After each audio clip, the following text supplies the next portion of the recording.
Hello, this is Pinkietessa's A-Z of London. It's I for Imperial War Museum. This institution is fairly self-explanatory. It's a museum full of war stuff. During 1917, the Cabinet decided to set up a National War Museum, collecting material relating to the Great War, which was a brainstorming idea. When World War I ceased, there would now be a smashing place for all things surplus to requirements. The British Dominion government, who had had a bit of a hand in this war, whether they wanted to or not, said, "Excuse me," and it was changed to Imperial to include them. By 1920, the IWM was formally established by an Act of Parliament and a governing board of trustees appointed. Whilst everyone else was chucking their heels in the air, doing the Charleston, the IWM board were pouring cups of tea and moving tanks about. With military precision, King George V opened the museum in the Crystal Palace on the 9th of June 1920.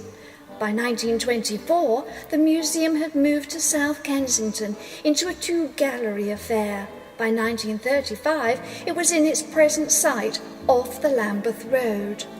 This is one of my few monuments south of the River Thames. Lucky for me, I can catch the 59 bus. Otherwise, one could go to Lambeth North Tube and do the Lambeth Walk. Maps are awfully useful in this instance and a good head for direction. The museum building is set back from the road in a lovely bit of greenery. There's always a lovely bit of greenery somewhere in London, except when sun-baked to a nice corn colour. The building was originally the central portion of the Bethlehem Royal Hospital, better known as Bedlam. The hospital was built in 1815 and the Sidney Smith Dome was added in 1846. Little known is that the institution had been specialising in the care of the insane since the 14th century. Bedlam remained at this site until 1930, after which the IWM moved in and has remained ever since, but the two were never in residence together. That really would have been Bedlam. It was the present Queen's father, King George VI, who opened the museum, but then he was only the Duke of York and quite happy. His brother had yet to abdicate. In the early 1930s, there was an east and west wing to this building, but they were demolished and the surrounding area was made into the Geraldine Mary Harmsworth Park. Now, Geraldine Mary was the mother of Viscount Rothermere, who gifted the park in 1934 to the splendid struggling mothers of Southwark, in memory of his mother, although I doubt she was ever a struggling mum. It seems this park is regularly used for political rallies and demos, that sort of thing, and witness to a few stabbings too. A right jolly place. The park boasts a super-duper new cafe with alfresco seating, and you can sit outside too.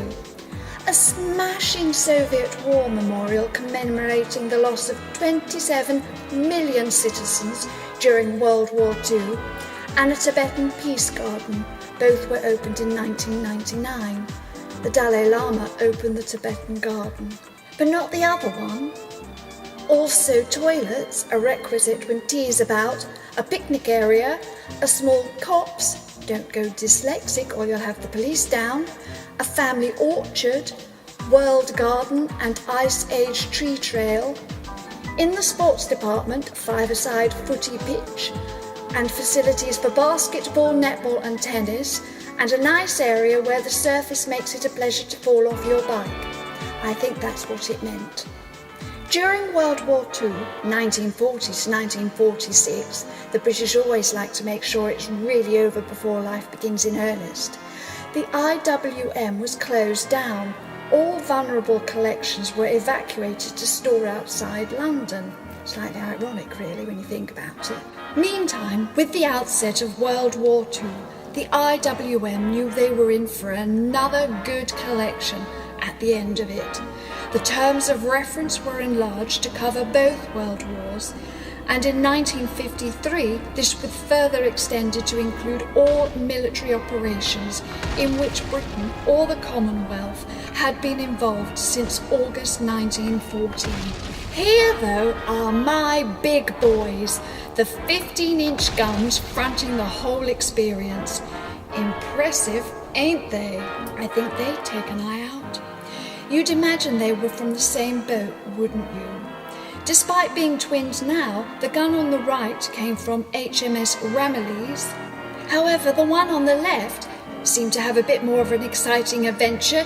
It saw action on both HMS Resolution and Roberts. All boats knocked about in both world wars, but have since been scrapped.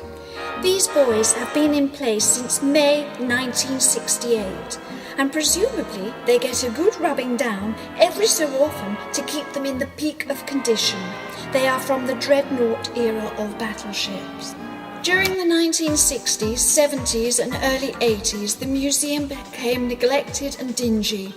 In 1983, during a period that lasted 6 years, the whole thing just got a big fat revamp. The Queen got in on it with her speciality opening thing in 1989. Today it's going great guns, and it really has found its mojo in the world of museums. The museum was always intended as a record of the war effort and the sacrifice of Britain and her empire. There is now a mission statement in place to enable people to have an informed understanding of modern war and its impact on individuals and society. And my mission statement is, why don't we just stop rushing off to war and filling this place up with rubbish? Don't think that's going to happen. To coincide with the 100th anniversary of the outbreak of World War I, 1914, the IWM is hatching a master plan of rebuilding. Ooh, just what the doctor didn't order. And that has been my eye for Imperial War Museum. Take it away, Vera. Fancy a cuppa, anyone? Don't know where, don't know when, but I know we'll meet again some sunny day. Keep smiling through, just like you always do.